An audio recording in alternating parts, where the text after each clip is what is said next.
दोस्तों आप सभी का अमेजिंग ज्ञान पॉइंट पर हार्दिक स्वागत है। आज के इस वीडियो में हम जियोग्राफी के अंतर्गत एक बहुत ही इंपॉर्टेंट टॉपिक को जिसका नाम है भारत की स्थिति और विस्तार के मोस्ट इंपॉर्टेंट क्वेश्चंस को मैप के थ्रू डिटेल में कवर करेंगे। इसमें हम देखेंगे भारत किस विशाल भूखंड का भाग था, भारत की अवस्थिति और विस्तार क्या है, और साथियों साथ ही साथ हम भारत के पड़ोसी देशों के बारे में भी इसी वीडियो में बात करेंगे। तो चलिए दोस्तों वीडियो की शुरुआत फर्स्ट क्वेश्चन से करते हैं।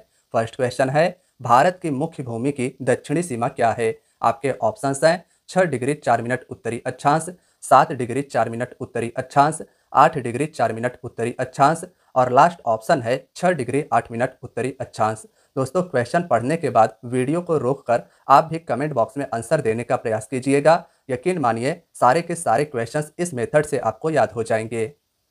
दोस्तों पहले क्वेश्चन का राइट आंसर होगा 8 डिग्री 4 मिनट उत्तरी अक्षांश। भारत के मुख्य भूमि की दक्षिणी सीमा तमिलनाडु राज्य के कन्याकुमारी में स्थित 8 डिग्री 4 मिनट उत्तरी अक्षांश है। दोस्तों भारत भूमध्य रेखा के उत्तर में 8 डिग्री 4 मिनट से 37 डिग्री 6 मिनट उत्तरी अक्षांश के मध्य में स्थित है, ध्यान रखिएगा। और साथियों एक और क्वेश्चन इसी प्रकार का आपसे पूछा जाता है कि भारत का सबसे दक्षिणतम बिंदु क्या है, तो याद रखिएगा यह अंडमान निकोबार के निकोबार में स्थित है इंदिरा पॉइंट। यह भारत का सबसे दक्षिणी बिंदु है जो 2004 की सुनामी में डूब गया था। नेक्स्ट क्वेश्चन देखते हैं फ्रेंड्स। नेक्स्ट है, इंदिरा पॉइंट का अन्य नाम क्या है? तो करेक्ट आंसर होगा फ्रेंड्स इनमें से सभी। इंदिरा पॉइंट का अन्य नाम पार्सन पॉइंट, ला ही चिन्ह और पिग्मेलियन पॉइंट है। और दोस्तों यह निकोबार द्वीप समूह में स्थित है। भारत के सबसे दक्षिण में स्थित इंदिरा पॉइंट भूमध्य रेखा से 876 किलोमीटर दूर है। फ्रेंड्स इस मैप में आप सभी देख सकते हैं, यह है विश्व का मैप जिसके मध्य से गुजरती है भूमध्य रेखा और इससे 876 किलोमीटर दूर है भारत का सबसे दक्षिणी बिंदु जिसे इंदिरा पॉइंट कहते हैं। नेक्स्ट देखते हैं फ्रेंड्स। नेक्स्ट क्वेश्चन है, भारतीय भूमि के सबसे उत्तरी भाग या बिंदु का क्या नाम है?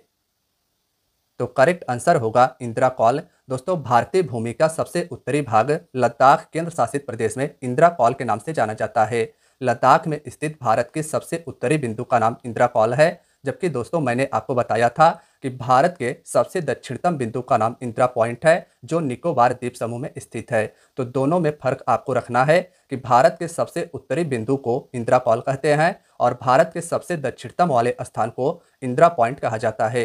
फ्रेंड्स यहाँ से 37 डिग्री 6 मिनट उत्तरी अक्षांश गुजरती है जिसे हम इंदिरा कॉल कहते हैं और यह भारत के लद्दाख राज्य में स्थित है, इसे भी ध्यान रखिएगा। नेक्स्ट देखते हैं, भारतीय भूमि के सबसे पश्चिमी बिंदु का क्या नाम है? फ्रेंड्स यहाँ से काफ़ी ज़्यादा क्वेश्चंस आपसे एग्जाम में पूछे जाते हैं कि जैसे भारत के उत्तरी बिंदु का क्या नाम है, भारत के दक्षिणी बिंदु का क्या नाम है, भारत का कौन सा राज्य सबसे पश्चिम में स्थित है। इस प्रकार से आपको क्रम भी लगाने को दे दिया जाता है। तो इन क्वेश्चंस पर आपको फोकस करना है, ये सारे क्वेश्चंस बेसिक है। बात करें भारतीय भूमि के सबसे पश्चिमी बिंदु के नाम की, तो करेक्ट आंसर होगा गुहार मोती। फ्रेंड्स भारत के गुजरात राज्य में स्थित गुहार मोती भारत का सबसे पश्चिमी बिंदु है, इसे ध्यान रखिएगा। दोस्तों गुहार मोती भारत का सबसे पश्चिमी बिंदु है। यह गुजरात के कच्छ जिले में स्थित एक छोटा सा गांव है। गुहार मोती को सर क्रीक के अन्य नाम से भी जाना जाता है, तो इसे भी ध्यान में रखिएगा। नेक्स्ट है, भारतीय भूमि के सबसे पूर्वी बिंदु यानी ईस्टर्न पॉइंट का क्या नाम है? करेक्ट आंसर होगा किबिथु। दोस्तों अरुणाचल प्रदेश राज्य के सबसे पूर्व में स्थित जिले में गांव है एक जिसका नाम है किबिथु और यह भारतीय भूमि का सबसे पूर्वी बिंदु है, इसे ध्यान में रखिएगा। भारत के सबसे पूर्वी बिंदु का नाम किबिथु है। किबिथु अरुणाचल प्रदेश में स्थित एक गांव है। अरुणाचल प्रदेश भारत का सबसे पूर्वी राज्य है और भारत में सबसे पहले सूर्य उदय यही यानी कि अरुणाचल प्रदेश से ही होता है। अब फ्रेंड्स आप सभी को भारत के चारों पॉइंट का नाम एक बार देख लेना है कि भारत के सबसे उत्तरी बिंदु का नाम इंदिरा कॉल है और भारत के सबसे दक्षिणी बिंदु का नाम इंदिरा पॉइंट है। भारत के सबसे पश्चिमी बिंदु की बात करें तो सर क्रीक या गुहार मोती याद रखिएगा। जबकि भारत के सबसे पूर्वी बिंदु का नाम किबिथु है जो अरुणाचल प्रदेश राज्य में स्थित है। नेक्स्ट है फ्रेंड्स, निम्न द्वीपों के युग्मों में से कौन सा 10 डिग्री जलमार्ग के द्वारा आपस में पृथक किया जाता है? यानी कि दोस्तों ऐसे दो द्वीप कौन से हैं जिनके माध्यम से 10 डिग्री चैनल गुजरती है?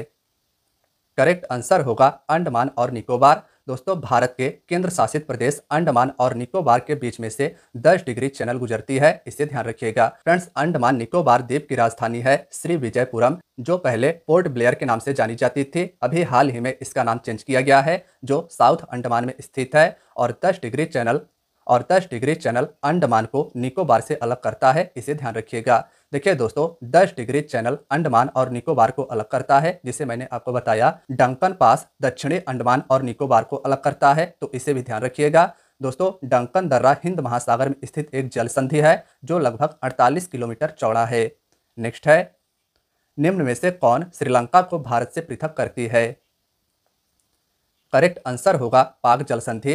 दोस्तों, पाक जल संधि के माध्यम से भारत श्रीलंका से अलग होता है। जल संधि जो भारत और उसके पड़ोसी देश श्रीलंका को अलग करता है वह है पाक जल संधि। यह तमिलनाडु जो भारत का सबसे दक्षिणतम राज्य है और श्रीलंका के बीच में स्थित है, इसे ध्यान रखिएगा।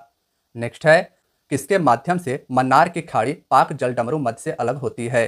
फ्रेंड्स, मैप में आप सभी देख सकते हैं, यह वाला एरिया मन्नार की खाड़ी है, यह वाला एरिया पाक जल डमरू मध्य है और यह राम सेतु के माध्यम से अलग होता है, यानी कि ऑप्शन ए इसका राइट आंसर रहेगा। देखिए दोस्तों, राम सेतु को एडम्स ब्रिज या आदम का पुल भी कहते हैं। यह भारत के तमिलनाडु राज्य के रामेश्वरम द्वीप, जिसे पंबन द्वीप भी कहा जाता है, और श्रीलंका के मन्नार द्वीप के मध्य में चूना पत्थर की एक श्रृंखला है और इसी के माध्यम से मन्नार की खाड़ी पाक जल डमरू मध्य से अलग होती है। नेक्स्ट देखते हैं फ्रेंड्स। नेक्स्ट है, दीव एक द्वीप है, यानी कि आइलैंड है, जो कहाँ पर स्थित है? करेक्ट आंसर होगा गुजरात के तट पर। फ्रेंड्स, इसे आप सभी मैप में देख सकते हैं। दोस्तों, दीव प्रशासनिक रूप से भारत के दादर और नगर हवेली दमन दीव केंद्र शासित प्रदेश का एक जिला है और यह गुजरात के तट पर स्थित है। नेक्स्ट है, कौन सी अक्षांश रेखा भारत के मध्य से होकर गुजरती है? करेक्ट आंसर होगा कर्क रेखा, यानी कि ट्रॉपिक ऑफ कैंसर। फ्रेंड्स, इसे आप सभी मैप में भी देख सकते हैं। भारत के 8 राज्यों से होकर गुजरती है कर्क रेखा, जो भारत के मध्य से होकर भी गुजरती है। स्थलीय भूमध्य रेखा के लगभग 23 डिग्री 37 मिनट नॉर्थ अक्षांश को कर्क रेखा कहते हैं। फ्रेंड्स, भूमध्य रेखा, जिसे 0 डिग्री अक्षांश रेखा भी कहा जाता है, इसके उत्तर में स्थित है कर्क रेखा, जो भूमध्य रेखा से 23 डिग्री 27 मिनट नॉर्थ अक्षांश में स्थित है। यह 16 देश से होकर गुजरती है और कर्क रेखा भारत से होकर जाने वाला एकमात्र अक्षांशीय मार्ग है। कर्क रेखा भारत के 8 राज्यों से होकर गुजरती है, इसे भी ध्यान रखिएगा। इसे मैं आपको नेक्स्ट क्वेश्चन में बताता हूँ। तो नेक्स्ट है फ्रेंड्स, निम्नलिखित भारतीय राज्यों में से किससे होकर कर्क रेखा नहीं गुजरती है?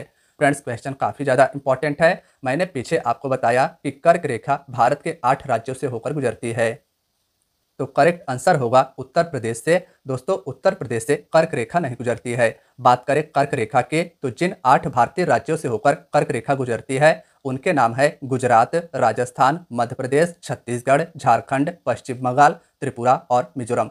फ्रेंड्स, यहाँ पर कंफ्यूजन आपको 2-3 स्टेट से होता है। एक राजस्थान याद रखिएगा, यह भी कर्क रेखा से गुजरता है, यहाँ से भी कर्क रेखा गुजरती है। एक ध्यान रखिएगा, छत्तीसगढ़, झारखंड, पश्चिम बंगाल आपको याद रहेगा, त्रिपुरा भी याद रहेगा। और दोस्तों, 3 नॉर्थ ईस्ट के राज्य हैं जो काफ़ी ज़्यादा मिलते जुलते हैं, जैसे मिजोरम, मेघालय और मणिपुर। तो इनमें से केवल मिजोरम से होकर कर्क रेखा गुजरती है। अब इसे याद आप कैसे करेंगे? तो फ्रेंड्स, इसके लिए एक ट्रिक मैं आपको बता रहा हूँ। ट्रिक है गमछा झार मित्र पर। देखिए, ग से हो जाएगा गुजरात, म से हो जाएगा मध्य प्रदेश, छ से हो जाएगा छत्तीसगढ़, झार से हो जाएगा झारखंड, मी से हो जाएगा मिजोरम, त्र से हो जाएगा त्रिपुरा, प से हो जाएगा पश्चिम बंगाल और र से हो जाएगा राजस्थान। तो फ्रेंड्स, ये 8 राज्य ऐसे हैं जिससे होकर कर्क रेखा गुजरती है। इसमें ध्यान रखिएगा, राजस्थान से कर्क रेखा गुजरती है, उत्तर प्रदेश, उड़ीसा, इन सभी राज्यों से कर्क रेखा होकर नहीं गुजरती है। नेक्स्ट देखते हैं। तो फ्रेंड्स, नेक्स्ट क्वेश्चन है, भारतीय उपमहाद्वीप मूलतः एक विशाल भूखंड का भाग है, जिसे क्या कहा जाता है?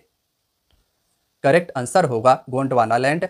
दोस्तों, भारतीय उपमहाद्वीप मूलतः गोंडवाना लैंड का एक विशाल भूखंड था, इसे याद रखिएगा। देखिए, जब पृथ्वी पर महाद्वीप यानी कॉन्टिनेंट्स के उत्पत्ति की एक परिकल्पना की गई, तो इसके अनुसार अरबों वर्ष पहले पृथ्वी पर केवल एक भूखंड था, जिसे पेंजिया या पेंथिया कहते थे। और दोस्तों, यह जो पेंजिया था यह टेथिस सागर से घिरा हुआ था। कालांतर में पेंथिया 2 टुकड़ों में बट गया। उत्तरी भाग अंगारा लैंड कहलाया और दक्षिणी भाग गोंडवाना लैंड कहलाया। फ्रेंड्स, अंगारा लैंड में अब मुख्यतः यूरेशिया और उत्तरी अमेरिका द्वीप स्थित हैं। इसके साथ साथ गोंडवाना लैंड में फ्रेंड्स अफ्रीका, ऑस्ट्रेलिया और भारतीय महाद्वीप स्थित है, इसे ध्यान रखिएगा। नीचे वाले हिस्से में यानी गोंडवाना लैंड वाले हिस्से से भारत की उत्पत्ति हुई है।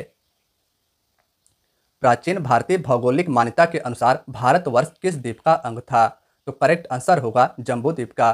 दोस्तों, भारत एक विशाल देश है जो दक्षिण एशिया में पूरी तरह से उत्तरी गोलार्ध में स्थित है। ध्यान रखिएगा, आपसे यह भी पूछ लिया जाता है कि एशिया के किस हिस्से में भारत स्थित है, तो दक्षिण में। कौन से गोलार्ध में, तो उत्तरी गोलार्ध में। पूछा जाए कि अगर कौन से देशांतर में स्थित है, तो पूर्वी देशांतर आप बताइएगा। देखिए एक और प्रकार से पूछा जाता है कि भारत किस देशांतर और गोलार्ध में स्थित है, तो पूर्वी देशांतर और उत्तरी गोलार्ध में भारत स्थित है। फ्रेंड्स, भारत का टोटल एरिया 32,87,263 वर्ग किलोमीटर है, ध्यान रखिएगा। जो विश्व का 7वां सबसे बड़ा देश है। फ्रेंड्स, विश्व में सबसे बड़ा देश रूस है, जिसके पास सबसे ज्यादा क्षेत्रफल यानी कि जमीन है, और भारत 7वें नंबर पर आता है। भारत का टोटल एरिया विश्व के क्षेत्रफल का लगभग 2.4% है, इसे भी ध्यान में रखिएगा। नेक्स्ट है, भारतीय मानक समय की गणना किस पर आधारित है। करेक्ट आंसर होगा फ्रेंड्स 82 डिग्री 30 मिनट पूर्वी देशांतर पर भारत का मानक समय यानी कि Indian standard time 82 degree 30 minute पूर्वी देशांतर पर स्थित है, इसे ध्यान रखिएगा। देखिए दोस्तों, भारत में केवल एक समय क्षेत्र है, ध्यान रखिएगा। भारत के सबसे पूर्वी यानी कि अरुणाचल प्रदेश और भारत के सबसे पश्चिमी राज्य यानी गुजरात के बीच में टोटल 2 घंटे का अंतर होता है सूर्य उदय होने में। और दोस्तों, जो भारत का समय क्षेत्र है वह ग्रीनविच मीन टाइम यानी जीएमटी से, जो इंग्लैंड में स्थित है, वहां से 5 घंटे 30 मिनट आगे भी है, इसे ध्यान रखिएगा। भारतीय मानक समय यानी इंडियन स्टैंडर्ड टाइम की गणना उत्तर प्रदेश के मिर्जापुर में स्थित घंटा घर से 82 डिग्री 5 मिनट पूर्वी देशांतर के आधार पर की जाती है। दोस्तों, यह जो भारत का मानक समय है 82 डिग्री 30 मिनट पूर्वी देशांतर, यह उत्तर प्रदेश, मध्य प्रदेश, छत्तीसगढ़, उड़ीसा और आंध्र प्रदेश इन 5 राज्यों से होकर गुजरती है, तो इसे भी ध्यान में रखिएगा। नेक्स्ट है, भारत के उत्तर से दक्षिण तक की लंबाई कितनी है। करेक्ट आंसर होगा फ्रेंड्स 3214 किलोमीटर। भारत के उत्तर से लेकर दक्षिण तक की लंबाई 3214 किलोमीटर है। लद्दाख, जो भारत के सबसे उत्तर में स्थित केंद्र शासित प्रदेश है। कन्याकुमारी, जो भारत के तमिलनाडु का सबसे दक्षिणतम भाग है, वहां तक भारत की लंबाई 3214 किलोमीटर है। जबकि दोस्तों, गुजरात, जो भारत का सबसे पश्चिमी क्षेत्र है, और अरुणाचल प्रदेश, इसके बीच में टोटल लंबाई 2993 किलोमीटर यानी 2993 किलोमीटर है। भारत की पूरी सीमा 15,200 किलोमीटर लंबी है। भारत के समुद्र तट की सीमा दोस्तों 7,516 किलोमीटर है, तो इसे भी ध्यान में रखिएगा। नेक्स्ट है, भारत की प्रादेशिक जल सीमा यानी टेरिटोरियल वाटर समुद्र तट से कितने समुद्री मील की दूरी तक स्थित है। दोस्तों, यहाँ पर आप सभी देख सकते हैं भारत के प्रादेशिक जल सीमा को, और यह भारत के समुद्र तट से लगभग 12 मील यानी 21 किलोमीटर तक लगभग फैली हुई है, तो ऑप्शन ए इसका राइट आंसर रहेगा। दोस्तों, भारत की क्षेत्रीय सीमा, जिसे प्रादेशिक जल सीमा भी कहते हैं, समुद्र से 12 समुद्री मील लगभग 21.9 किलोमीटर तक फैली हुई है। भारत का एकांतिक आर्थिक क्षेत्र यानी एक्सक्लूसिव इकोनॉमिक जोन 200 मील तक की दूरी तक है। इसमें भारत संप्रभु राज्य ऊर्जा उत्पादन सहित समुद्री संसाधनों की खोज भी कर सकता है, तो ध्यान रखिएगा दोस्तों। भारत का EEZ 200 मील तक की दूरी का है। इसमें भारत ऊर्जा उत्पादन सहित समुद्री संसाधनों की खोज कर सकता है। नेक्स्ट है, भारत के कितने राज्य की तट रेखा समुद्र से लगती है। करेक्ट आंसर होगा 9 राज्यों के। भारत के 9 राज्य ऐसे हैं दोस्तों जो समुद्र तट से लगे हुए हैं। देखिए, भारत में 7,516 किलोमीटर की तट रेखा है। दोस्तों, मुख्य भूमि के तट रेखा की लंबाई 6100 यानी कि 6,100 किलोमीटर है। गुजरात राज्य में भारत की सबसे लंबी तटीय रेखा है, ध्यान रखिएगा, यह 1600 किलोमीटर से भी अधिक लंबी है। गोवा में भारत की सबसे छोटी तटीय रेखा है, जो लगभग 101 किलोमीटर लंबी है। नेक्स्ट है, भारत तथा चीन के बीच सीमा बनाने वाली रेखा को क्या कहते हैं। करेक्ट आंसर होगा मैक-मोहन रेखा। दोस्तों, भारत और चीन के बीच की रेखा को मैक-मोहन रेखा कहते हैं। फ्रेंड्स, यह जो लाइन आप देख रहे हैं, यह है लाइन ऑफ एक्चुअल कंट्रोल यानी कि LAC, जो भारत और चीन के बीच में है। और मैक-मोहन रेखा भी आप सभी देख सकते हैं, यह भारत और चीन के बीच में सीमा रेखा है। मैक-मोहन रेखा भारत को चीन से अलग करती है, जबकि रेड क्लिफ रेखा भारत और पाकिस्तान के बीच में स्थित है। दोस्तों, इस रेखा का निर्धारण रेड क्लिफ के द्वारा किया गया था भारत और पाकिस्तान के बीच की रेखा को, जबकि डुरंड रेखा पाकिस्तान और अफगानिस्तान के बीच में स्थित है, जो दोस्तों तत्कालीन समय में भारत और अफगानिस्तान के बीच में खींची गई थी। यानी कि भारत के पार्टीशन से पहले ही यह रेखा भारत और अफगानिस्तान के बीच में थी। नेक्स्ट देखते हैं फ्रेंड्स। तो नेक्स्ट क्वेश्चन है, भारत के सबसे लंबे अंतर्राष्ट्रीय सीमा किस देश के साथ है। देखिए दोस्तों, यह क्वेश्चन काफी ज्यादा शॉकिंग है। आंसर होगा बांग्लादेश। भारत की सबसे लंबी अंतर्राष्ट्रीय सीमा बांग्लादेश से लगती है, इसे दोस्तों याद रखिएगा। आप पाकिस्तान और चीन से कंफ्यूज ना होइएगा। भारत की सबसे ज्यादा बाउंड्री लाइन बांग्लादेश से लगती है। दोस्तों भारत की बांग्लादेश के साथ सबसे लंबी अंतर्राष्ट्रीय सीमा है जो लगभग 4096 किलोमीटर लंबी है। इसे ऑपरेशन शून्य रेखा के नाम से भी जाना जाता है। दोस्तों भारत की सबसे छोटी सीमा रेखा अफगानिस्तान से लगती है। अफगानिस्तान से भारत की 106 किलोमीटर सीमा रेखा लगती है जो पाकिस्तान अधिकृत कश्मीर में पड़ता है। नेक्स्ट है फ्रेंड्स, इसके साथ साथ एक और बात याद रखिएगा कि भारत की सबसे छोटी सीमा रेखा अफगानिस्तान से लगती है 106 किलोमीटर, लेकिन जो वर्तमान स्थिति देखी जाए तो भारत की सबसे छोटी सीमा रेखा भूटान से लगती है, लगभग 690 या 700 किलोमीटर होती है। तो इसे भी ध्यान रखिएगा। अगर आपके ऑप्शन में अफगानिस्तान है तो अफगानिस्तान सही करिएगा, और अगर अफगानिस्तान नहीं है तो भूटान इसका राइट आंसर होगा। नेक्स्ट है, निम्नलिखित में से कौन सा तट पश्चिमी तट का भाग नहीं है? करेक्ट आंसर होगा कोरोमंडल तट। दोस्तों काठियावाड़ तट, कोंकण तट, मालाबार तट, ये सभी पश्चिमी तट के भाग हैं, ध्यान रखिएगा। देखिए भारत का पश्चिमी तटीय मैदान तीन भागों में विभाजित है। सबसे उत्तरी भाग को कोंकण तट कहते हैं। फ्रेंड्स यह वाला एरिया जो गुजरात से शुरू होता है और लगभग गोवा तक समाप्त होता है, इसे कोंकण तट कहते हैं। बीच में कन्नड़ का मैदान और दक्षिण में मालाबार तट रहता है, इसे भी ध्यान रखिएगा। दोस्तों बंगाल की खाड़ी के समानांतर चलने वाली पूर्वी तटीय मैदान के उत्तरी भाग को उत्तरी सरकार कहते हैं, जबकि दक्षिणी भाग को कोरोमंडल तट कहा जाता है, इसे भी आप ध्यान रखिएगा। देखिए कोरोमंडल तट जो है यह बंगाल की खाड़ी में भारत के पूर्वी भाग में स्थित है, जबकि दोस्तों कोंकण तट भारत के पश्चिमी भाग में स्थित है। यह गुजरात और महाराष्ट्र का एरिया है, जबकि कर्नाटक से लेकर केरल तक वाले भाग को दोस्तों मालाबार तट के नाम से जाना जाता है। नेक्स्ट है, लक्षद्वीप समूह के द्वीपों की उत्पत्ति निम्नलिखित में से किस प्रकार से हुई है? करेक्ट आंसर होगा प्रवाल उत्पत्ति या कोरल द्वीपों के माध्यम से। दोस्तों लक्षद्वीप समूह जो लगभग 36 द्वीपों का समूह है, अरब सागर में यह स्थित है। यह अटैच है केरल राज्य से और यह एक प्रवाल द्वीप है। लक्षद्वीप कोरल द्वीपों का एक समूह है। इसे कोरल द्वीप के रूप में जाना जाता है क्योंकि यह मूंगा से बना है। लक्षद्वीप भारत के द्वीप समूह है जो अरब सागर में स्थित है। दोस्तों लक्षद्वीप की राजधानी कवरत्ती है, तो इसे भी ध्यान में रखिएगा। नेक्स्ट क्वेश्चन देखते हैं फ्रेंड्स। नेक्स्ट है, स्वतंत्रता से पूर्व कौन सा भारतीय क्षेत्र काला पानी के नाम से जाना जाता था? करेक्ट आंसर होगा अंडमान निकोबार। दोस्तों अंडमान में स्थित है काला पानी क्षेत्र, जहां पर स्वतंत्रता से पूर्व भारत के स्वतंत्रता सेनानियों को सजा दी जाती थी।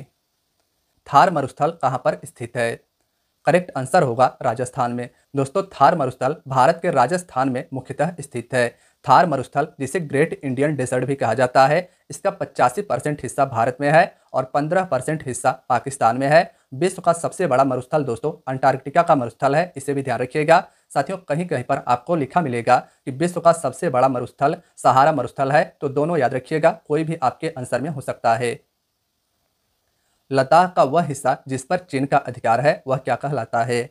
करेक्ट आंसर होगा अक्साई चीन। दोस्तों लद्दाख का वह हिस्सा जो चीन के अधिकार में है उसे अक्साई चीन कहते हैं, जबकि लद्दाख का वह हिस्सा जो पाकिस्तान के कब्जे में है उसे पीओके यानी पाकिस्तान अधिकृत कश्मीर कहते हैं। नेक्स्ट है फ्रेंड्स, तो दोस्तों आज की आपकी वीडियो यहीं तक थी। वीडियो कैसी लगी कमेंट में अपना फीडबैक जरूर दीजिएगा। वीडियो पसंद आई हो तो वीडियो को लाइक अवश्य कीजिएगा। चैनल पर नए हैं तो चैनल को सब्सक्राइब करके बेल आइकन को दबा लीजिएगा। इससे दोस्तों हमारे सभी वीडियो के नोटिफिकेशन आपको मिलते रहेंगे। तो मिलते हैं फ्रेंड्स नेक्स्ट वीडियो में। अपना ख्याल रखिएगा और तैयारी को जारी रखिएगा। Thank you so much.